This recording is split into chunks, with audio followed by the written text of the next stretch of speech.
Hi friends, ಎಲ್ಲರೂ ಹೇಗಿದ್ದೀರಾ? ಎಲ್ಲರೂ ಚೆನ್ನಾಗಿದ್ದೀರಾ ಅಂತ ಭಾವಿಸ್ತೀನಿ. ವೆಲ್ಕಮ್ ಟು ಡಿಜಿಸ್ ಸ್ಕೈಲೈನ್. ಸೊ ನಾನು ತಂದಿರೋ ಹೊಸ ರೆಸಿಪಿ ಇವತ್ತು ಪುಳಿಯೋಗರೆ. ಸೊ ಪುಳಿಯೋಗರೆನ ಒಂದು ಇನ್ಸ್ಟಂಟಾಗಿ ಹೇಗೆ ಮಾಡೋದು ಅಂತ ಹೇಳ್ಕೊಡ್ತಾ ಇದ್ದೀನಿ. ಯಾರಾದರೂ ಹೊಸಬ್ರು ಯಾರಾದರೂ ನನ್ನ ಚಾನಲ್ ನೋಡ್ತಾ ಇದ್ದರೆ ತಪ್ಪದೆ ಸಬ್ಸ್ಕ್ರೈಬ್ ಆಗೋದನ್ನು ಮರಿಬೇಡಿ. ಸೊ ಹಾಗೆ ನನ್ನ ಹೊಸ ರೆಸಿಪಿಗಳು ಫಸ್ಟ್ ನೀವೇ ನೋಡಬೇಕು ಅಂದರೆ ಬೆಲ್ ಐಕಾನ್ ಕ್ಲಿಕ್ ಮಾಡಿ. ಸೊ ಇವಾಗ ಪುಳಿಯೋಗರೆನ ಹೇಗೆ ಮಾಡೋದು ಅಂತ ನೋಡ್ಕೊಂಬರೋಣ. ಪುಳಿಯೋಗರೆ ನೀವು ಒಂದು ದೇವಸ್ಥಾನದಲ್ಲಾಗಿರ್ಬೋದು ಅಥವಾ ಯಾರಾದರೂ ಫಂಕ್ಷನಲ್ಲಾಗಿರ್ಬೋದು, ಮದುವೆಲಾಗಿರ್ಬೋದು, ಈ ಥರ ಯಾವ ಥರ ಮಾಡೋದಂದರೆ ನೀವು ಕೂಡ ಮನೇಲಿ ಕೂಡ ಮಾಡ್ಬೋದು, ಅಷ್ಟು ಚೆನ್ನಾಗಿ ಬರುತ್ತೆ. ಸೊ ಇಲ್ಲಿ ನೋಡಿ, ನಾನು ಒಂದು ಬಾಣಲೆ ಇಟ್ಕೊಂಡಿದ್ದೀನಿ. 1 ಟೇಬಲ್ ಸ್ಪೂನಷ್ಟು ಆಯಿಲ್ ಹಾಕ್ಕೊಂಡಿದ್ದೀನಿ. ಚೆನ್ನಾಗಿ ಆಯಿಲ್ನ ಬಿಸಿ ಆದಮೇಲೆ ನಾನಿವಾಗ ಸಾಸಿವೆ ಕೂಡ ಹಾಕ್ಕೋತಾ ಇದ್ದೀನಿ. 1 ಟೀ ಸ್ಪೂನಷ್ಟು ಸಾಸಿವೆ ಹಾಕ್ಕೊಂಡಿದ್ದೀನಿ. ಸಾಸಿವೆ ಚಟಾಪಟ ಆದಮೇಲೆ ಏನು ಮಾಡ್ತಾಯಿದ್ದೀನಿ, 2 ಟೀ ಸ್ಪೂನಷ್ಟು ಏನು ಮಾಡ್ತಾಯಿದ್ದೀನಿ, ಶೇಂಗಾ ಹಾಕ್ಕೋತಾ ಇದ್ದೀನಿ. ಶೇಂಗಾ ಅಂದರೆ ಕಡಲೆ ಬೀಜ ಅಂತ ಕೂಡ ಹೇಳ್ತೀವಿ. ಸೊ ಹಾಗೆ 1 ಟೀ ಸ್ಪೂನಷ್ಟು ಕಡಲೆಬೇಳೆ ಹಾಕ್ಕೋತಾ ಇದ್ದೀನಿ. 1 ಟೀ ಸ್ಪೂನಷ್ಟು ಉದ್ದಿನಬೇಳೆ ಹಾಕ್ಕೋತಾ ಇದ್ದೀನಿ. ಸೊ ಆಲ್ರೆಡಿ ಈ ಎಲ್ಲ ಇಂಗ್ರೀಡಿಯೆಂಟ್ಸ್ನ ಒಂದು ಪುಳಿಯೋಗರೆ ಪ್ಯಾಕೆಟಲ್ಲಿ ಹಾಕಿರ್ತಾರೆ ಪೌಡ್ರಲ್ಲಿ, ಬಟ್ ಅದು ಸ್ವಲ್ಪ ಸ್ವಲ್ಪ ಹಾಕಿರ್ತಾರೆ. ಇದು ಚೆನ್ನಾಗಿ ಬಾಯಿಗೆ ಸಿಗಲಿ ಅಂತ ನಾನು ಎಕ್ಸ್ಟ್ರಾ ಇಂಗ್ರೀಡಿಯೆಂಟ್ಸ್ನ ಹಾಕೋತಾ ಇದ್ದೀನಿ. ಸೊ ನೀಟಾಗಿ ಸ್ವಲ್ಪ ಗ್ರೇವಿ ಥರ ಮಾಡ್ಕೊಳ್ಳೋಣ ಅಂತ ಎಕ್ಸ್ಟ್ರಾ ಮಾಡ್ಕೋತಾ ಇದ್ದೀನಿ. ಸೊ ನೀವು ಬೇಕಿದ್ರೆ ಏನು ಮಾಡ್ಬೋದು, ಅದನ್ನೇ ಇನ್ಸ್ಟಂಟಾಗೆ ನೀವು ಯೂಸ್ ಮಾಡ್ಕೋಬೋದು. ಸೊ ಇಲ್ಲಿ ನೋಡಿ, 1 ಬೆಳ್ಳುಳ್ಳಿನ ಚೆನ್ನಾಗಿ ಜಜ್ಜಿಬಿಟ್ಟು ಹಾಕೋತಾ ಇದ್ದೀನಿ. ಹಾಗೆ 2 ಬ್ಯಾಡಗಿ ಮೆಣಸಿನ್ಕಾಯಿನ ನೀಟಾಗಿ ಕಟ್ ಮಾಡಿ ಇಟ್ಕೊಂಡು ನಾನು ಹಾಕೋತಾ ಇದ್ದೀನಿ. ಸ್ವಲ್ಪ ಎಕ್ಸ್ಟ್ರಾ ಇಂಗ್ರೀಡಿಯೆಂಟ್ಸ್ ಹಾಕೋತಾ ಇದ್ದೀನಲ್ವ, ಅದಕ್ಕೆ ಉಪ್ಪು ಖಾರ ಎಲ್ಲ ಸ್ವಲ್ಪ ಜಾಸ್ತಿ ಹಾಕ್ಕೊಂಡು ಗ್ರೇವಿ ಥರ ಮಾಡಿಕೊಂಡು ಸಖತ್ತಾಗಿರುತ್ತೆ.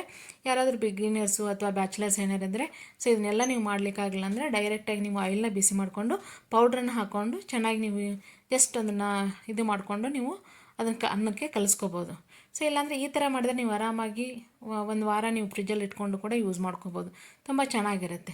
ಸೊ ನೋಡಿ, ಸ್ವಲ್ಪ ಕರಿಬೇವು ಸೊಪ್ಪು ಹಾಕಿದ್ದೀನಿ. ಹಾಗೆ 1 ಟೀ ಸ್ಪೂನಷ್ಟು ನಾನು ಅರಿಶಿಣ ಪೌಡ್ರ್ ಕೂಡ ಹಾಕ್ಕೊಂಡಿದ್ದೀನಿ. ಹಾಗೆ 1 ಟೀ ಸ್ಪೂನಷ್ಟು ಚಿಲ್ಲಿ ಪೌಡ್ರ್ ಕೂಡ ಹಾಕೋತಾ ಇದ್ದೀನಿ. ಸೊ ಚೆನ್ನಾಗಿ ಮಿಕ್ಸ್ ಕೊಡಿ ಎಲ್ಲನೂ. ಸೊ ಈ ಥರ ನೀಟಾಗಿ ಎಣ್ಣೆಲಿ ನೀಟಾಗಿ ಎಲ್ಲ ಫ್ರೈ ಆಗಬೇಕು, ಮೆಣಸಿನ್ಕಾಯಿ ಅದೆಲ್ಲ. ಸೊ ಚೆನ್ನಾಗಿ ನೀಟಾಗೆಲ್ಲ ಫ್ರೈ ಆದಮೇಲೆ ಸೊ 1 ಟೇಬಲ್ ಸ್ಪೂನಷ್ಟು ನಾನು ಏನು ಮಾಡ್ತಾಯಿದ್ದೀನಿ, ಹುಣಸೆ ಹುಳಿನ ಹಾಕೋತಾ ಇದ್ದೀನಿ. ಹುಣಸೆ ಹುಳಿ ಹಾಕ್ಕೊಂಡು ಈ ಥರ ಗ್ರೇವಿ ಥರ ಮಾಡಿಕೊಂಡ್ರೆ ಸಖತ್ತಾಗಿರುತ್ತೆ. ಮೇಲ್ಕೋಟೆ ಪುಳಿಯೋಗರೆ ನೀವು ಕೇಳಿರ್ಬೋದು. ಸೊ ಅದೇ ಒಂದು ಟೇಸ್ಟ್ ಕೊಡುತ್ತೆ. ಸೊ ಈ ಥರ ನೀವು ಮನೇಲಿ ಈ ಥರ ಮಾಡ್ಕೊಳ್ಳೋದ್ರಿಂದ, ಸೊ ಬರೀ ಪೌಡ್ರ್ ಅಷ್ಟೇ ನೀವು ಇನ್ಸ್ಟಂಟಾಗಿ ಮಾಡೋದ್ರಿಂದ ಅದಷ್ಟು ಟೇಸ್ಟ್ ಕೊಡೋಲ್ಲ. ಈ ಥರ ಮಾಡ್ಕೊಳ್ಳಿ, ಸಖತ್ತಾಗಿರುತ್ತೆ. ಸೊ ನೋಡಿ, ಹುಣಸೆ ಹುಳಿ ಹಾಕಿದ್ದಕ್ಕೆ ಸ್ವಲ್ಪ ನಾನು ಬೆಲ್ಲ ಕೂಡ ಆ್ಯಡ್ ಮಾಡ್ತಾಯಿದ್ದೀನಿ. ಸೊ ಚೆನ್ನಾಗಿ ಎಲ್ಲನೂ ಮಿಕ್ಸ್ ಮಾಡ್ಕೊಳ್ಳಿ. ಹಾಗೆ ರುಚಿ ತಕ್ಕಷ್ಟು ಉಪ್ಪು ಕೂಡ ಹಾಕ್ಕೋತಾ ಇದ್ದೀನಿ. ಸೊ ಇಲ್ಲಿ ನೋಡಿ, ನೀರು ಕಾಣಿಸ್ತಿದೆಯಲ್ವ, ಈ ನೀರಿನ ಕಂಟೆಂಟು ಸ್ವಲ್ಪ ವಾಟರ್ ಕಂಟೆಂಟ್ ಸ್ವಲ್ಪ ಕಡಿಮೆ ಆಗಬೇಕು, ಒಂದು 30 to 40% ಕಡಿಮೆ ಆಗುತ್ತೆ. ಸೊ ನೀಟಾಗಿ ಅದೆಲ್ಲ ಒಂದು ಬಾಯ್ಲ್ ಆಗಿ ನೋಡಿ, ಒಂದು 30% ಎಲ್ಲ ಇದು ಆಗಿದೆ.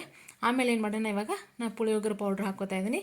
ಸೊ ಇಲ್ಲಿ ನಾನು 10 ರೂಪೀಸ್ದು ಒಂದು ಪೌಡ್ರನ್ನ ತೊಗೊಂಡಿದ್ದೀನಿ. ಇದರಲ್ಲಿ ಇಬ್ಬರಿಗೆ ಸರ್ವ್ ಮಾಡ್ಬೋದು.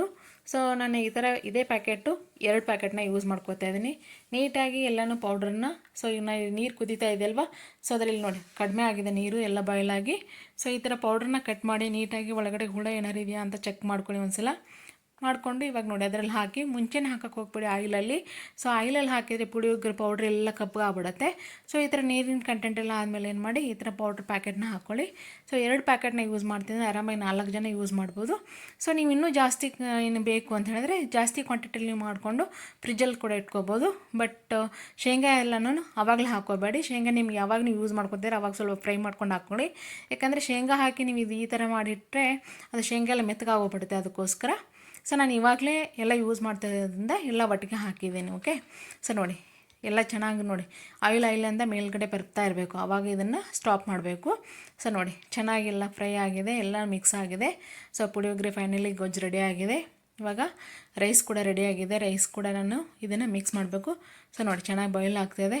ಇಷ್ಟಾದರೆ ಸಾಕು. ಇವಾಗ ನಾನು ಸ್ಟೋವ್ನ ಆಫ್ ಮಾಡ್ಕೋತಾ ಇದ್ದೀನಿ. ಸೊ ರೈಸ್ ಕೂಡ ರೆಡಿಯಾಗಿದೆ. ನಾನು ರೈಸ್ನ ಕೂಲಾಗಿ ಇಟ್ಟಿದ್ದೆ. ಇವಾಗ ಆ ಗೊಜ್ಜನ್ನ ಹಾಕ್ಕೊಂಡು ಚೆನ್ನಾಗಿ ನಾನು ಇದನ್ನು ಮಿಕ್ಸ್ ಮಾಡ್ಕೋತೀನಿ. ಸೊ ತುಂಬ ಚೆನ್ನಾಗಿರುತ್ತೆ. ಬೆಳಗ್ಗೆ ತಿಂಡಿಗೆ ಕೂಡ ನೀವು ಮಾಡ್ಕೋಬೋದು, ಮಧ್ಯಾಹ್ನ ಲಂಚ್ ಬಾಕ್ಸ್ ಕೂಡ ನೀವು ತೊಗೊಂಡೋಗ್ಬೋದು, ಅಥವಾ ಮಕ್ಕಳಿಗೆ ಏನಾದರೂ ಯಾವಾಗಲಾದರೂ ಬೇಕಾದಾಗ ಇದನ್ನು ಮಾಡಿಕೊಡ್ಬೋದು. ಸೊ ನೀವು ಗೊಜ್ಜನ್ನ ಆಲ್ರೆಡಿ ಮುಂಚೆನೇ ಪ್ರಿಪೇರ್ ಮಾಡಿಕೊಂಡು ಸೊ ರೆಡಿ ಮಾಡಿ ಇಟ್ಕೊಂಡಿದ್ರೆ ನಿಮ್ಗೆ ಯಾವಾಗ ಬೇಕು ಅವಾಗ ಈಸಿಯಾಗಿ ನೀವು ಪುಳಿಯೋಗರೆ ರೆಡಿ ಇಟ್ಕೋಬೋದು. ಸೊ ಹೀಗೆ ಒಂದು ಪುಳಿಯೋಗರೆನ ಎಷ್ಟು ಚೆನ್ನಾಗಿ ನೋಡಿ, ಇಷ್ಟು ಚೆನ್ನಾಗಿ ಕಾಣಿಸ್ತಿದ್ದಿಲ್ಲ ಸ್ಪೈಸಿಯಾಗಿ. ಸೊ ನೀವು ಟ್ರೈ ಮಾಡಿ ಮನೆಯಲ್ಲಿ ಹೇಗಾಗಿದೆ ಅಂತ ಕಮೆಂಟ್ ಹಾಕಿ, ಲೈಕ್ ಮಾಡಿ, ಶೇರ್ ಮಾಡಿ. ಸೊ ನೋಡಿ ಫೈನಲಿ ಕೊತ್ತಂಬರಿ ಕೂಡ ಆ್ಯಡ್ ಮಾಡ್ತಾಯಿದ್ದೀನಿ. ಸೊ ಒಂದು ಪುಳಿಯೋಗರೆ ರೆಡಿಯಾಗಿದೆ, ತಿನ್ನನ್ವಾ. ಸೊ ನೀವು ಮನೆಗೆ ಹೋಗಿ ಟ್ರೈ ಮಾಡಿ ಹೇಗಾಗಿದೆ ಅಂತ ಹೇಳಿ ಕಮೆಂಟ್ ಹಾಕಿ, ಫ್ಯಾಮ್ಲಿ ಫ್ರೆಂಡ್ಸ್ಗೆ ಎಲ್ರಿಗೂ ಶೇರ್ ಮಾಡಿ. ಹೀಗೆ ನಾವೇ ಮಾಡೋ ಎಲ್ಲ ರೆಸಿಪಿಗಳಿಗೆ ಪ್ರೋತ್ಸಾಹಿಸಿ. ನಿಮ್ಮ ಪ್ರೋತ್ಸಾಹ ಹೀಗೆ ನಮ್ಮ ಜೊತೆ ಯಾವಾಗಲೂ ಇರಲಿ ಅಂತ ಹೇಳ್ತಾ, thank you for watching my video.